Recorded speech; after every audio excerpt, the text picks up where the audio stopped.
Since the dawn of civilization, the forces of nature and the whims of gods held sway over humanity. But 2,500 years ago, humankind experienced a profound transformation. Suddenly, there were new possibilities. This is a time when rationality overrode superstition and belief. This is an ethic which does not rely on the gods.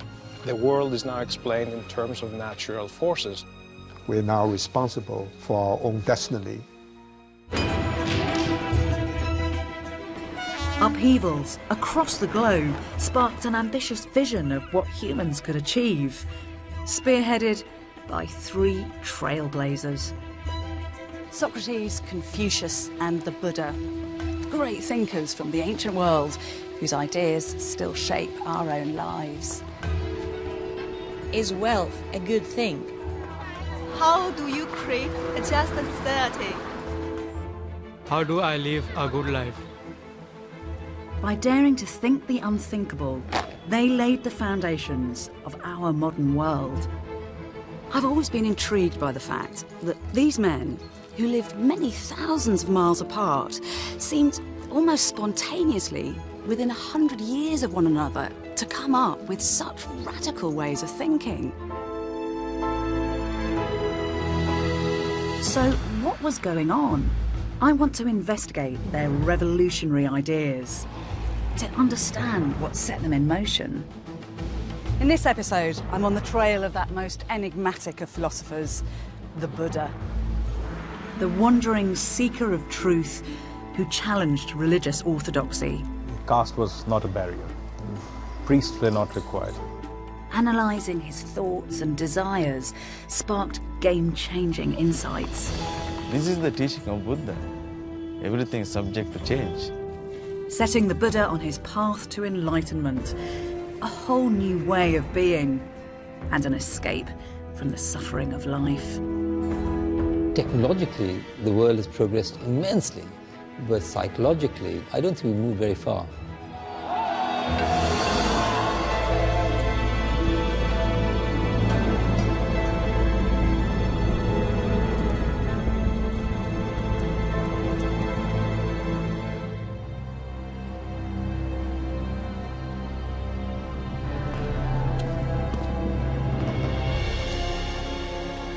Around 2,500 years ago, a young man made a life-changing decision. We're told that in the dead of night, he left home, pausing just once to take a last look at his wife and newborn son. He then slipped out silently into the darkness. It was the start of a journey that would take him from the foothills of the Himalayas and end here on the plains of northern India. His mission was to make sense of human life. For me, it's genuinely exciting that what the Buddha discovered 25 centuries ago continues to inspire hundreds of millions of people across the globe. As a religion or belief system, Buddhism has evolved, taking diverse forms within different cultures. And as a philosophy, its relevance is undiminished by time. The fact it's still on the rise shows it's a potent way to navigate our modern times, passed down from the ancient world that the Buddha inhabited.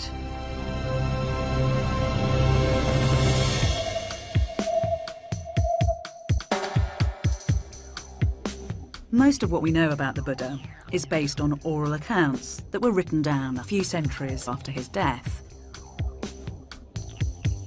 They tell us he was born sometime between the 6th and the 5th centuries BC, in what's now southern Nepal. We're told he was a prince, Siddhartha Gautama, good-looking, skilled in weaponry, and prophesied to achieve great things. But his father, the king, was worried, because it was predicted his son would do one of two things: stay in the king's palace and become an emperor, or leave home and become a great religious leader. The king, preferring his son to be a more conventional emperor, surrounded the prince with luxury to attach him to a worldly life. The streets were cleared of all unpleasant sights, so he was blissfully unaware of the suffering in the world. But the plan backfired. One day, whilst out in his carriage, he unexpectedly saw an old man.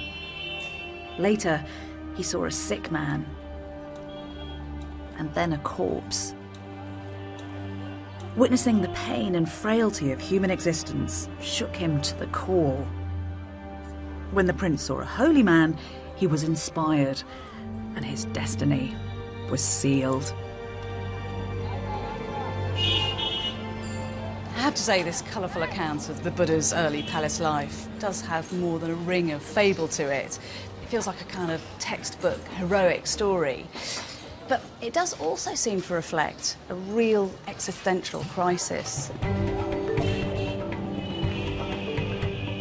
The Buddha observed that our lives were permeated by suffering. His quest was to find out if there is a way to overcome it.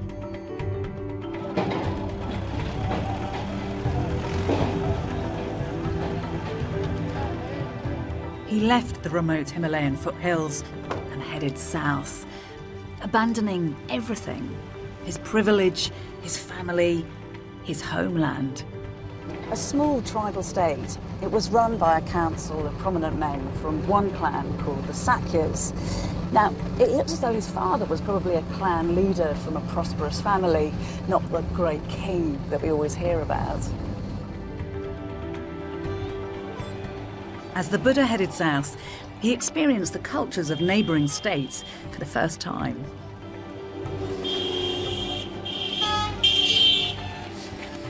Arriving here, he'd have seen everything with the eyes of a curious stranger.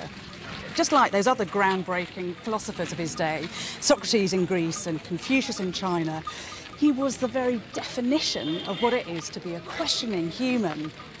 He refused to be constrained by convention and complacent belief. He would follow wherever his inquiry led him.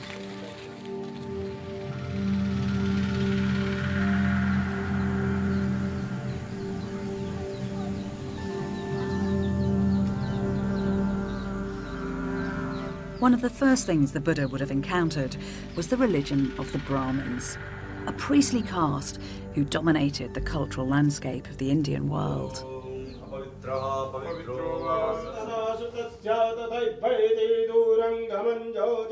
They're going to offer rice and flowers to evoking the gods now. Brahmins were responsible for reciting the Vedas, an ancient body of divine teachings and hymns in sacred spaces and in people's homes, just as they do today.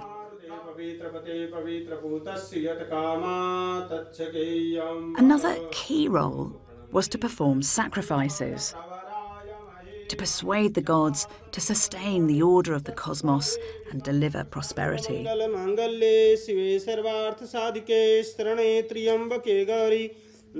They memorized all the old scriptures.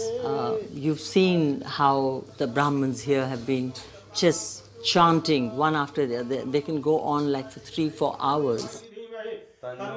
They memorized all the rituals. They knew what vibrations, what food, how the water should be, how the earth should be, what space is required. They had all the understanding of how to communicate with the gods. What kind of ritual were they in charge of? If somebody had died and you need to do the last rites, it was the Brahman who would come to do it. If there was a drought, you'd get the Brahman to evoke the rain god.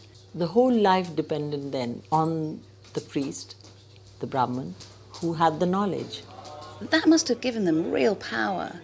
They've always dominated the rest, whether you call it the caste system or the different levels. So they had the highest top position, and then came the warrior community, the Rajputs, the fighters, the rulers. Then came the business community, which is the Vaishnavas. And then came the community that did the service, the cobblers, the blacksmith, and that was the Brahmanic society.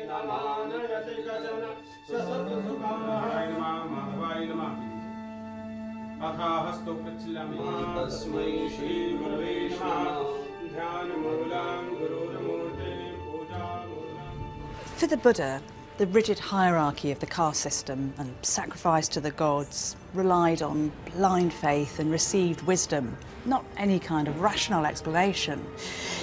He passionately thought that there must be a more robust, a more credible way to understand and explain our place in the world.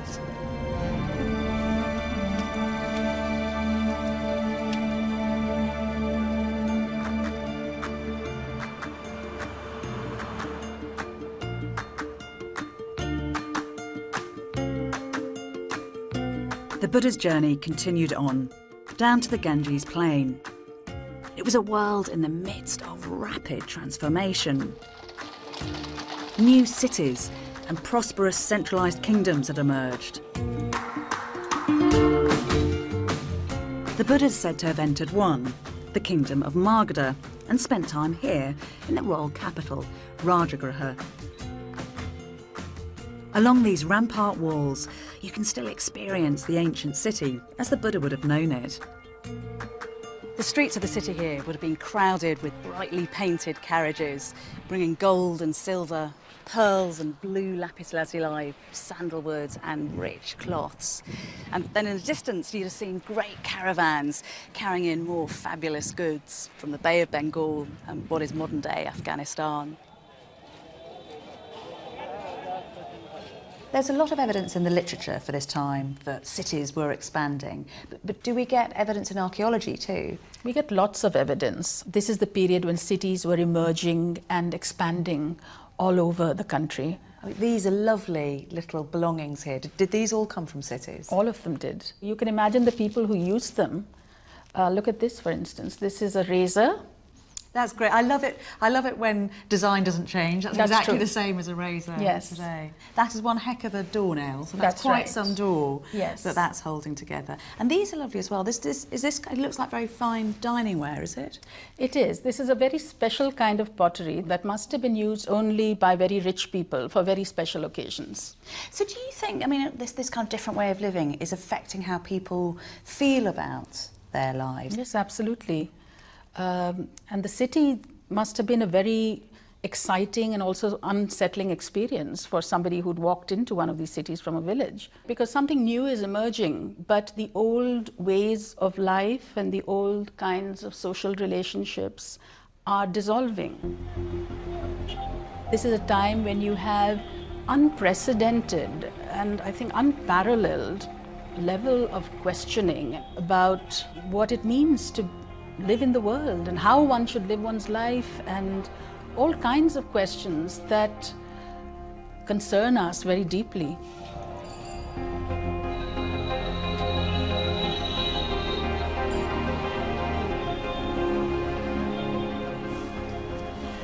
Cities were a real paradox. They did offer dazzling new opportunities, but they also cut people loose from everything that they knew, from their tribe, from their land, from ways of being that hadn't really changed much for millennia. So they were wonderful, but they were also actually quite threatening. People must have wondered what life was all about and how they should now best live together. It was a time of intense questioning. Can we control our desires? And the Buddha would play a vital role in that debate. What is justice? By now deep into his own personal quest, he engaged with the most intractable question of all. What happens to us when we die?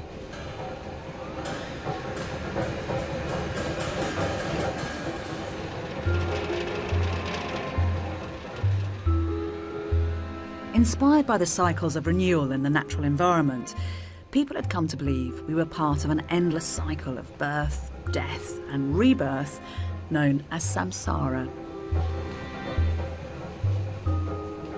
Samsara is a powerful idea that was really current at the time of the Buddha, the idea of a birth followed by rebirth, followed by rebirth in the cycle of time. But humanity's always been aware of the cycle of life. So what made samsara different? The cycle of rebirth really means that you go from one life to another and you can be manifested in a different form in each life. You could be manifest as a god, or you could be manifest as a human being, maybe a higher or lower caste. You could even manifest as an animal or an insect, as a cockroach. And so that is really the cycle of rebirth from life to life through a continuous passage of time. So do you think people felt trapped by this? You can imagine somebody thinking that at each birth he has to go through the travails of life, of sickness, old age, death, and then rebirth, and the whole cycle goes on.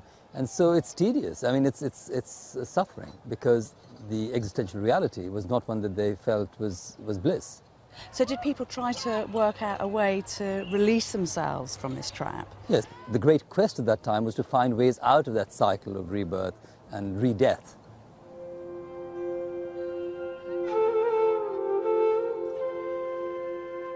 For the Buddha, the rituals of the Brahmins weren't the answer to the perennial suffering of life. They didn't seem to offer a permanent solution to samsara. But he was convinced that a mechanism to completely break free from the cycle altogether could be found. And he wasn't alone. A wave of truth seekers had left their families and homes to wander the earth in search of the solution. Renouncing everything, some chose to live in forests, which is where, we're told, the Buddha went looking for them. For the Buddha, self-discovery came from examining your own individual experiences and then drawing logical conclusions from them. So, in order to try to evaluate the ideas of these new thinkers, he decided to try out their methods firsthand.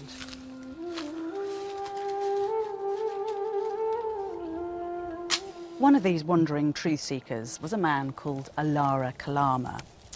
Now, the solution to the problem of samsara, as he saw it, lay in directly experiencing the permanent, the eternal part of ourselves, the part that survived every rebirth.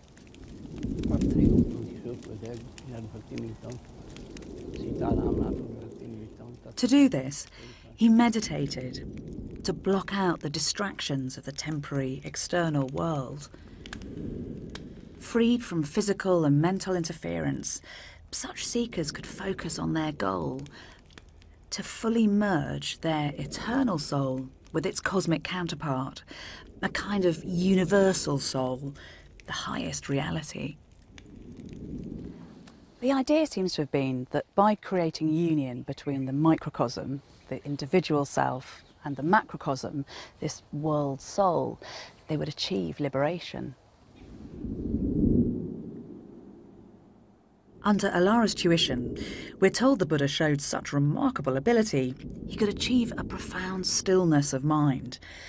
So much so, Alara offered him joint leadership of the group. But he refused. He found that once he came out of meditation, he was just returned once again to the same fundamental problems of birth, sickness, old age and death. It didn't give him the transformative experience that he sought.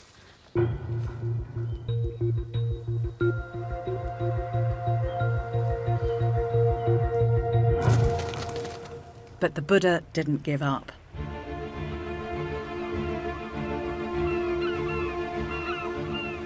It's said he next experimented with the techniques of a different type of renouncer who focused on extreme forms of self-denial.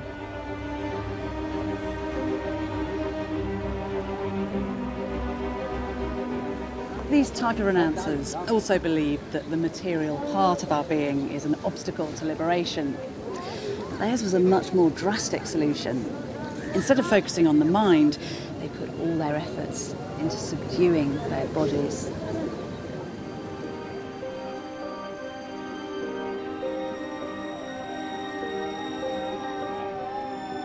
Some groups believed that all human action left a negative dust on our soul, weighing us down in this life and trapping us in future rebirths. Some fasted, some stood stock still for months on end. Others endured the heat of the midday sun, all to burn off the results of their previous actions.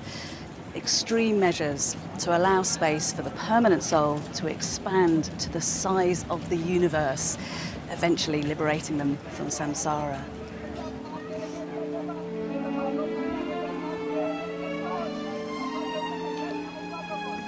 It seems the Buddha spent 6 years experimenting with all kinds of self-denying extreme penances. He tried a technique of holding his breath for longer and longer periods. He walked around naked. He ate tiny amounts of food, just 1 grain of rice a day. We're told that he almost died. His bones were like the rafters of a derelict house, and he could actually feel his backbone through his stomach. But despite all this, he wasn't making any progress. The pain was clouding his mind. The austerities weren't providing a solution to suffering. They were just making him suffer even more.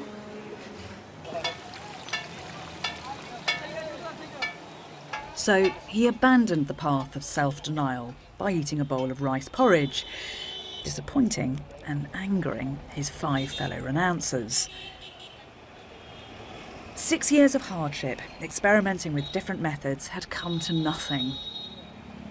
Now he would go it alone in his quest to break the cycle of samsara. What the Buddha attempted next was something new, a middle way between the extremes of self-indulgence and the rigours of self-mortification. Moderation would be his radical new approach from now on.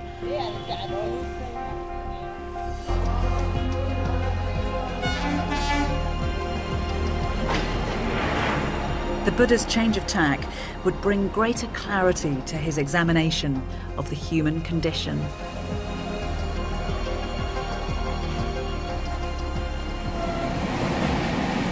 The Buddha believed that all we can know for sure is how we experience the world, and that it's our minds that determine what kinds of experience we have.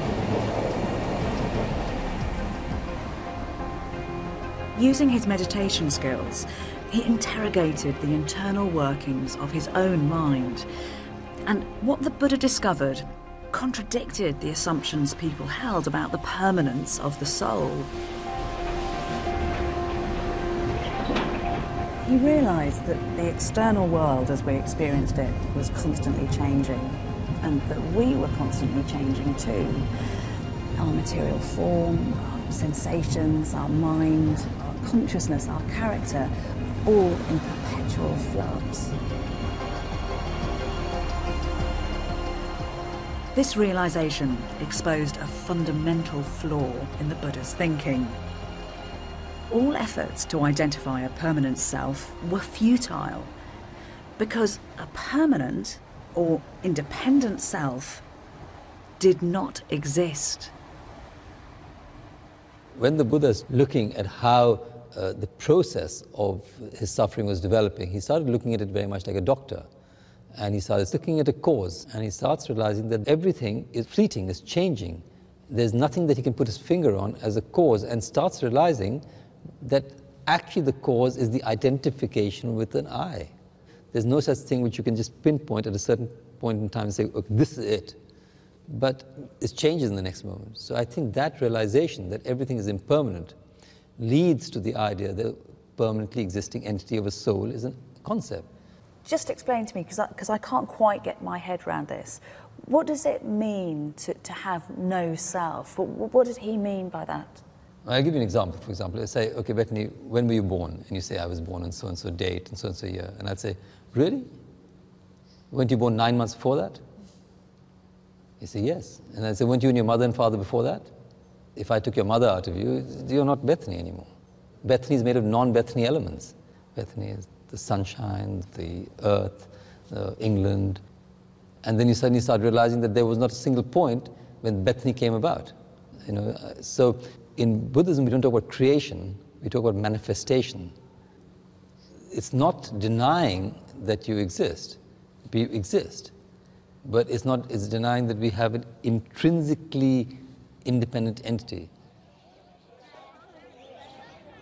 The Buddha believed the idea of a permanent self wasn't part of the solution.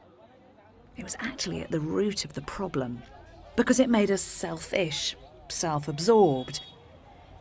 It created insatiable craving that enslaved us to transient earthly concerns and kept us trapped in samsara. To rid oneself of this deep-seated delusion of self was the way to liberation.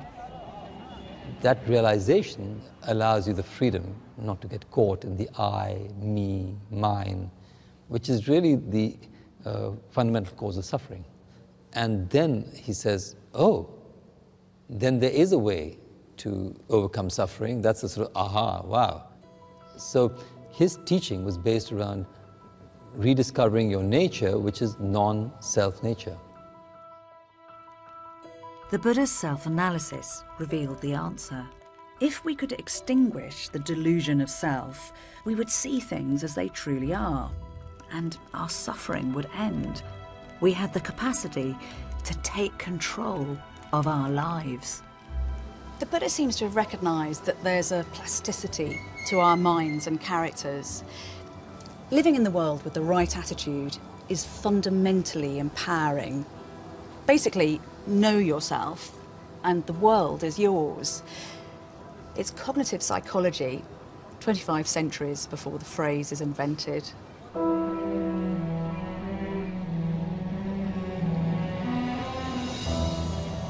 The Buddha was ready to throw all his efforts into bringing about his self-transformation.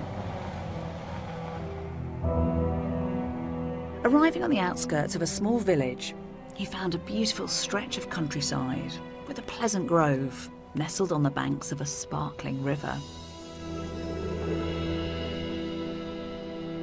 We're told that one night, aged 35, the Buddha came here to Bodh Gaya and calmly sat underneath the ancestor of this very tree. Today, it's a pilgrimage site for many millions for one key reason. Because this is where it all came together.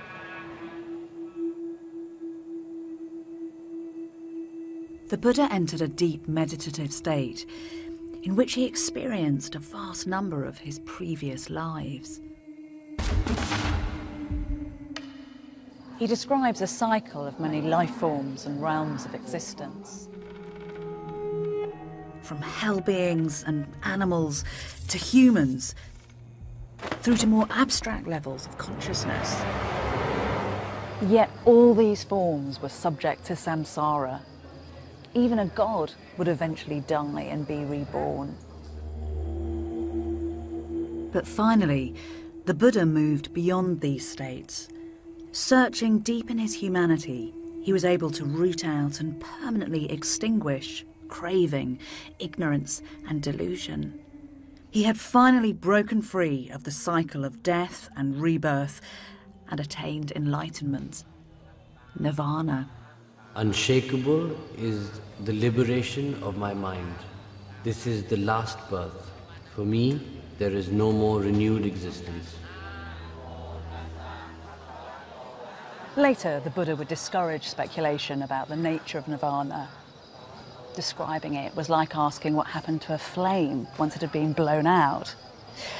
And yet, this was no less than a solution to the human condition without the need for heavens or gods or metaphysical knowledge. This was a state of pure liberation, directly experienced from within.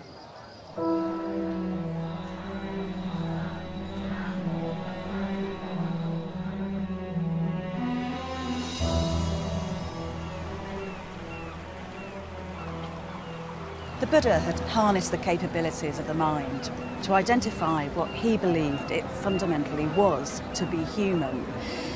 Extinguishing desire and hatred and delusion had allowed him to fulfill his full potential. Now he can live with absolute wisdom and compassion. The Buddha found he had a new mission: to share what he'd experienced. He wasn't sure if he could ever communicate it, but his profound empathy for others drove him on.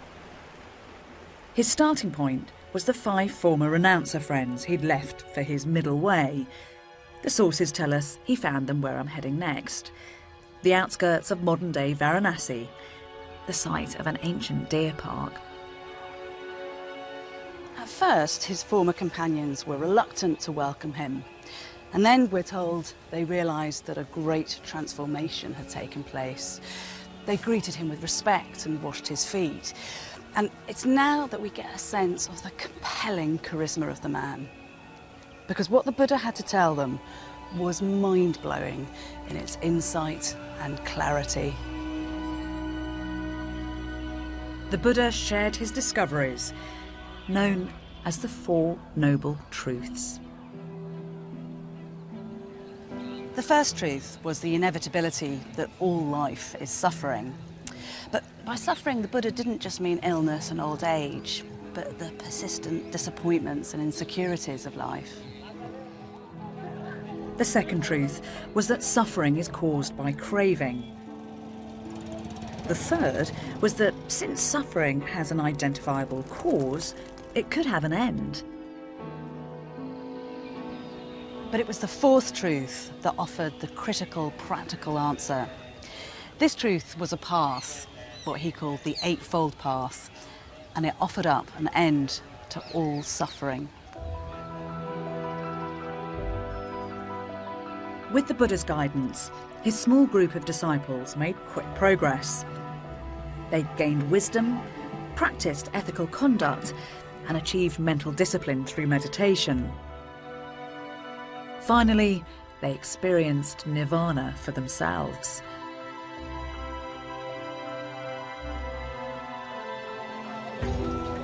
But whilst liberation was in theory open to everyone, in practice many couldn't afford the time and the effort. The Buddha, however, had a message of hope for those who remained trapped in the cycle of death and rebirth. By completely reformulating the long-established concept of karma. Traditionally, karma referred to significant action, which it was believed could improve the quality of our rebirth in the next life. In the early days of Brahmanism, karma was synonymous with ritual action performed by priests on behalf of the higher castes. The lowest castes had little prospect of improving their lot through this ritual form of karma. Buddha changed karma from ritual action to the thought of that action. So the intent of that action was more important than the action itself. If you thought well, or if you had good intentions, then you could change your destiny, you know. Not necessarily in this life, but in future lives as well, you know. That's a key shift, isn't it? That is a very major shift in the understanding of the notion of karma, you know. From ritual action to an individual's choice of doing good. You know, they have to be good human beings. And that's the fundamental thing about Buddhism. So that's not just a kind of philosophical shift, that's a change in society. Absolutely. He took it out of the hands of the priests who were empowered to change the destiny of men and gave it in the hands of people who were practicing Buddhism. So it doesn't matter what class you're from, actually, No. or what gender? You could be anyone, you could belong to any caste. It didn't really matter. Everybody had the choice and the freedom to improve, to become a good person.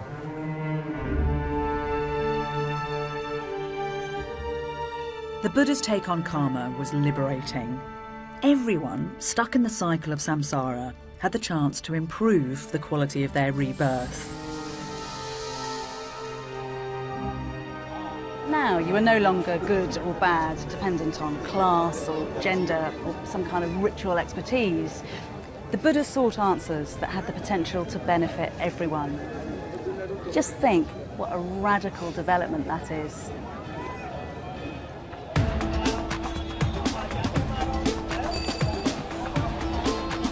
The Buddha's democratization of karma attracted the attention and support of one class in particular: the merchants and traders who'd fueled the rise of Indian cities. According to the conventions of Brahmanism, contact with anyone outside your caste resulted in contamination. But of course, by definition, merchants were interacting with different people and different cultures the whole time. Now, Buddhism didn't have any kind of a problem with that. Some merchants felt disadvantaged by the caste system. The Buddha's inclusive message gave them a greater sense of place in society and channeled their aspirational instincts. The wealth of merchants, like good karma, was by its very nature meritocratic. It wasn't in some way preordained, it was won and accumulated through your own efforts. The Buddha's take on the ancient ideas of karma offered ordinary people a way to a better moral life. He helped to create the belief that action and intention in our everyday lives had real consequences. Coins like these were a brand new common denominator, just as karma was now a kind of moral currency for Buddhism. It's easy to imagine how with things like these in your pocket, you could understand how you could secure future benefit by building up merits. The Buddha had revolutionised ethics. We could no longer blame any external force, like a god, for our decisions. We were entirely responsible for our own moral condition. The buck stopped with us. In essence, this is the same rallying cry that we hear from those other great philosophers of the age, Socrates and Confucius. To find answers to the universe, first look within. Be your own lamp, said the Buddha. Seek no other refuge. These are exciting thoughts. The idea that you don't just have to be a victim, but a master of your own fate.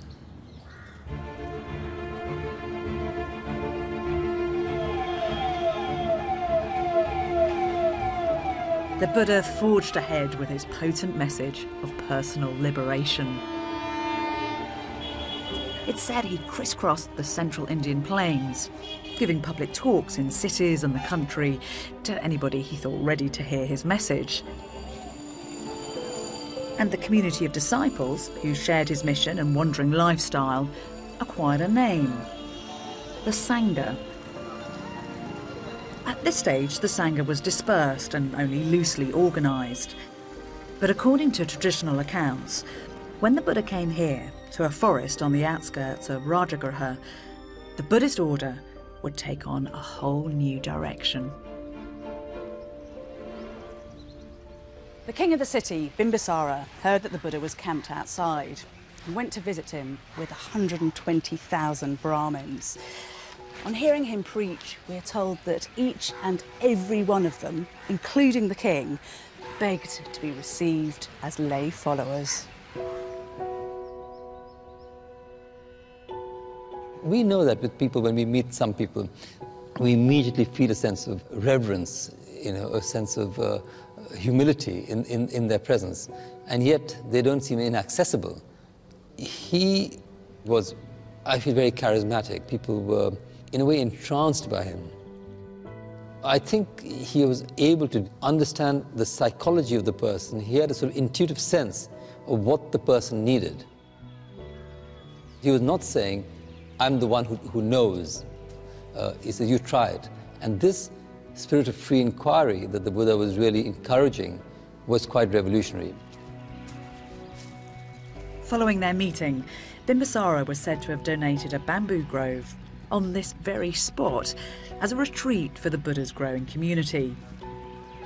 Winning over wealthy patrons would be crucial for the future of the Buddha's message.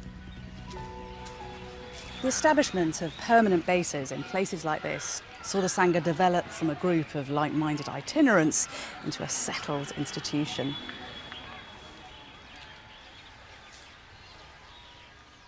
The Sangha at Rajagriha became the model for something entirely new. Soon, a network of monasteries, the first known monasteries in the world, sprang up. Places where the Buddha and his travelling disciples would stay during the monsoon season.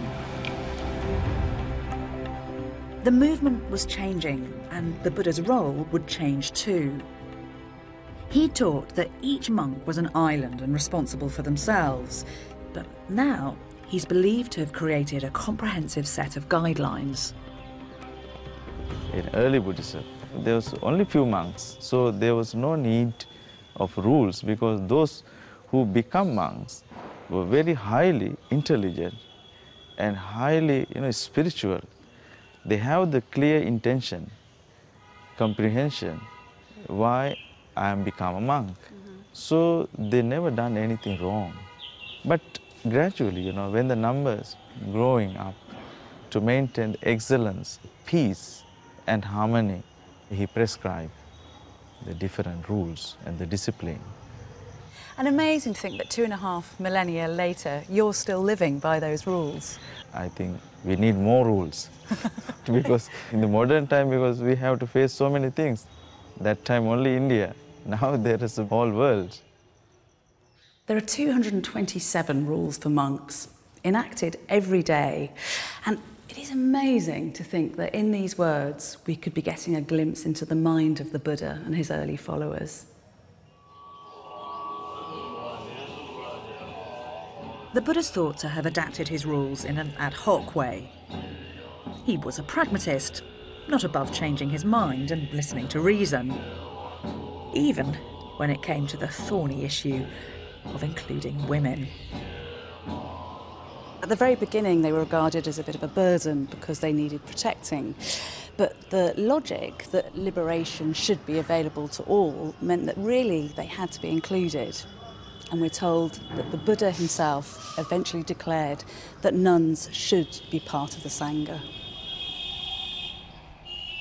The rules of the Sangha are eminently practical. Self-discipline and resourcefulness are enshrined into daily life. They dictate what you can own and what you must give up.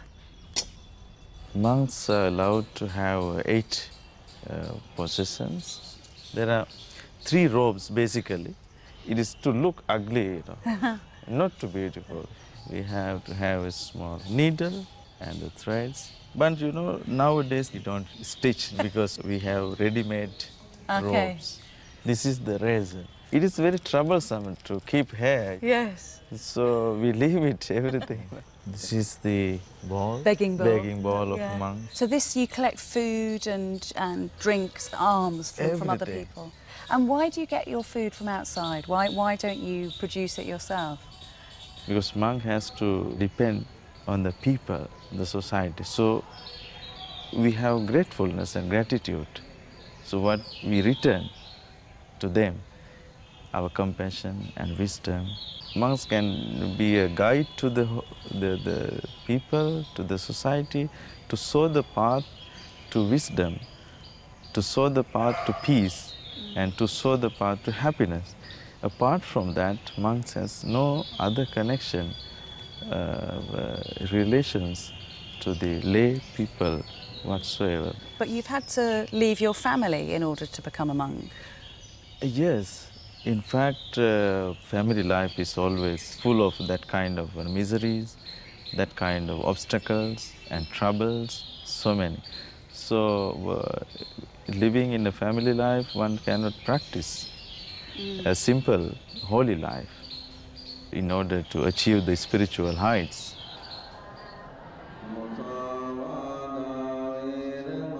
When monks leave home, it can be hard for those left behind. The Buddha is said to have acknowledged the grief he'd caused his family and proclaimed that monks needed parental permission to join.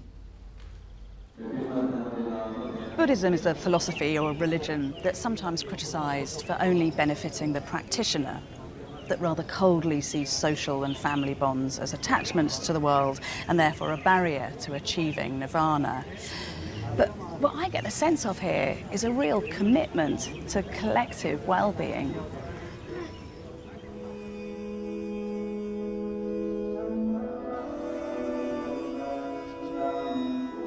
The Buddha hadn't shut himself away after his enlightenment. His insights had heightened his concern for others, and he'd spent over half his life helping those around him to alleviate their suffering. The Buddha's insistence on the absolute value of compassion is something that really impresses me. Just listen to these words of his, some of the very earliest ever written down. Let no one deceive another, nor despise anyone, anywhere. As a mother protects her child, with boundless, loving kindness, cherish the world. Love without limit. How can you argue with that?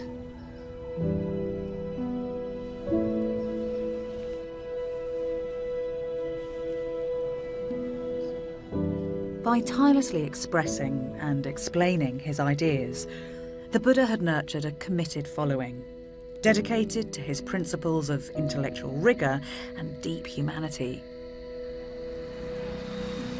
But the Sangha couldn't rely on the leadership of its founder forever. We're told that when the Buddha reached his 80s, thoughts turned to the continuation of his message. His faithful attendant, Ananda, asked what would happen to the Sangha after he died. He said, "The Sangha doesn't need a leader. It just needs my Dharma, my teaching."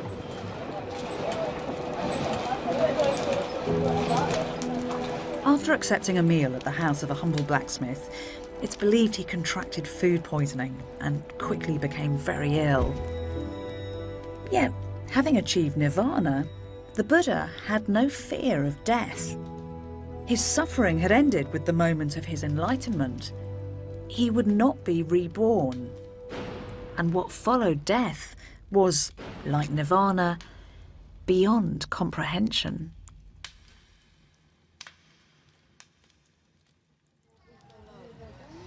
Just before he died, he told his fellow monks to simply keep seeking enlightenment. It is the nature of things to decay. Be attentive, and you will succeed.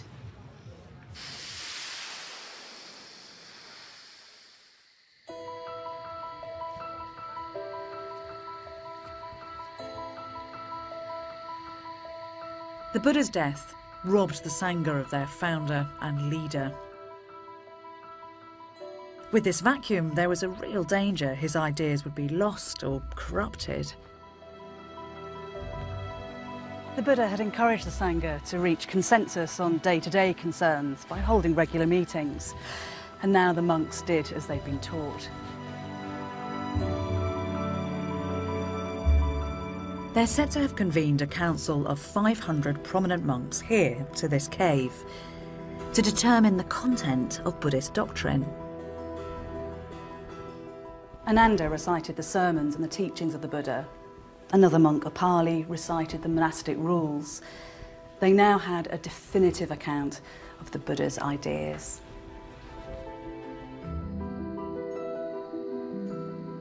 For the next few centuries, the Buddha's message was kept alive by the Sangha. But ironically, Buddhism's expansion to the wider world would come courtesy of a despot.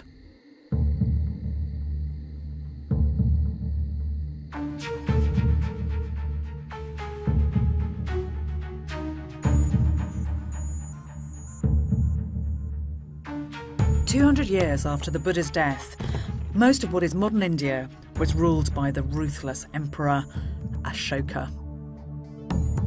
This well in Ashoka's ancient capital, Patna, is believed to have been his purpose-built torture chamber.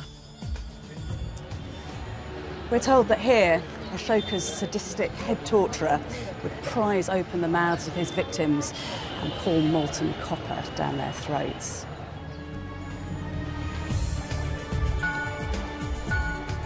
But then, around 262 BC, following a particularly pitiless and bloody victory, Ashoka suddenly had a sickening realisation of all the suffering that he'd caused, and his change of heart could not have been more dramatic. Invoking the non-violent teachings of the Buddha and declaring his heartfelt remorse for all his murderous actions, he vowed that from here on in, he would govern righteously. The reformed emperor set his new beliefs in stone. He sought out sites associated with the Buddha's life and erected pillars up to 15 metres high. In doing so, he marked them out for the benefit of future pilgrims. He had inscriptions like this, carved into stone, right across his empire. But these edicts didn't lionise his victories in battle. Instead, they declared his revulsion of violence and urged his subjects to live moral and compassionate lives. Ashoka gave up conquest and abolished the death penalty. He liberated slaves, set up free hospitals.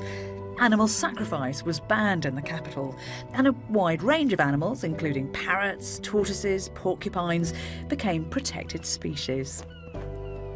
He sent missions out of India, taking Buddhist principles to Sri Lanka, the Middle East, and across Asia. Buddhism would continue to dominate the Indian subcontinent for the next 1.5 millennia. Wealthy patrons donated generously. Stupas containing what was said to be relics of the Buddha and sculptures depicting his life emerged across the landscape. But to my mind, the greatest legacy of this time is here at Nalanda.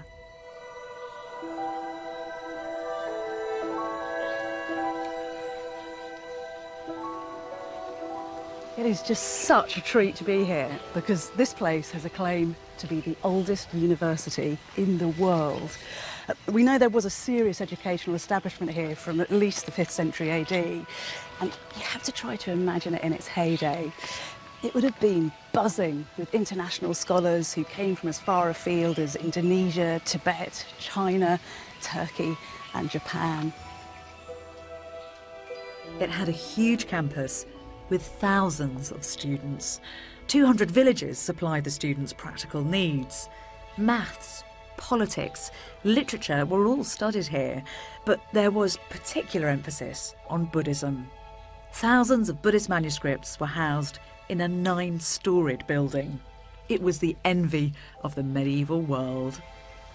One Chinese scholar clearly adored it here. There are richly adorned towers and fairy tale turrets, roofs covered with tiles that reflect the light in 1,000 shades. There are observatories and the upper rooms tower above the clouds.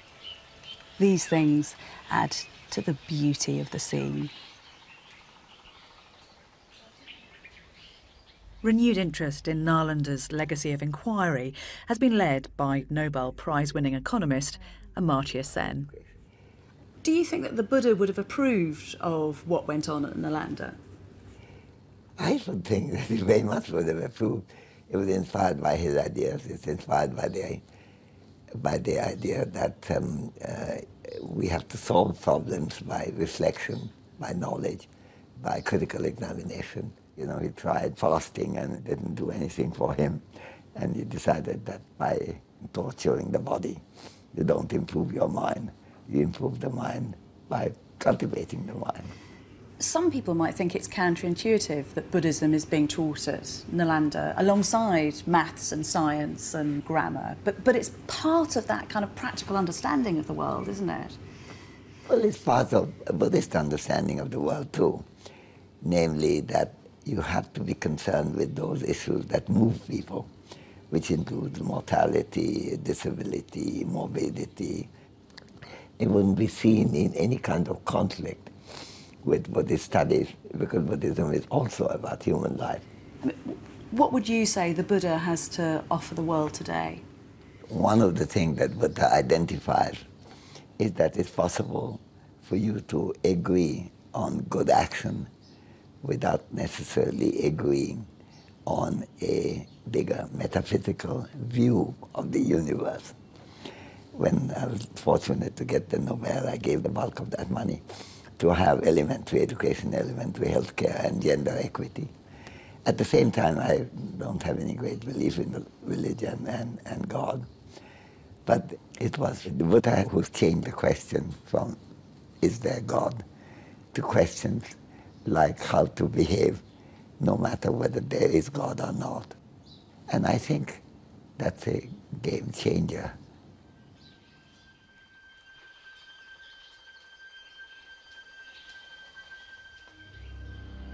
Buddhism had been in the ascendancy, but from the 7th century, changes in patterns of patronage began to affect big institutions like Nalanda.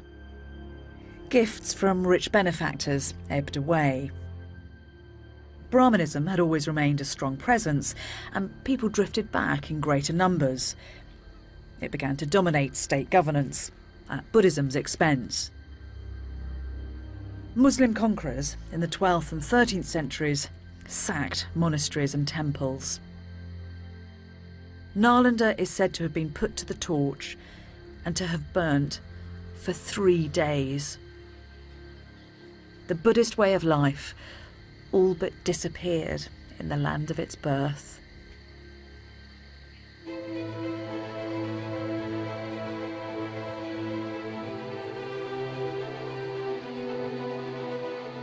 But Buddhism was already on the move.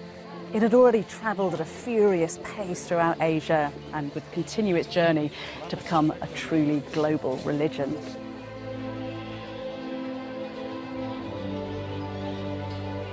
With no single sacred language, no inflexible dogma, Buddhism was ripe for export. It's an adaptable philosophy that's become a diverse belief system. As it spread, it cross-pollinated with other cultures in numerous unexpected ways. For some, there is life after death, and the Buddha is a figure of devotion. Since the 20th century, it's even been implicated in violent nationalist struggles. But at its heart, the Buddha's message remains the same, that whilst change is inevitable, we all have the power to direct that change. By gaining wisdom, we can reduce suffering. The Buddha's life is a fascinating one from an age that made history. But we can relate to him on a very personal level. His need to find answers to the human condition in the here and now is one that I'd argue, deep down, we all share. He offers practical solutions to help overcome the desires and delusions which fuel hatred, jealousy and greed. And arguably, his greatest gift is deceptively simple, that it's compassion, empathy and knowing who we truly are that makes both us and the world better. Whether you're a Buddhist or not, the humanity and hope of that message still burns bright today.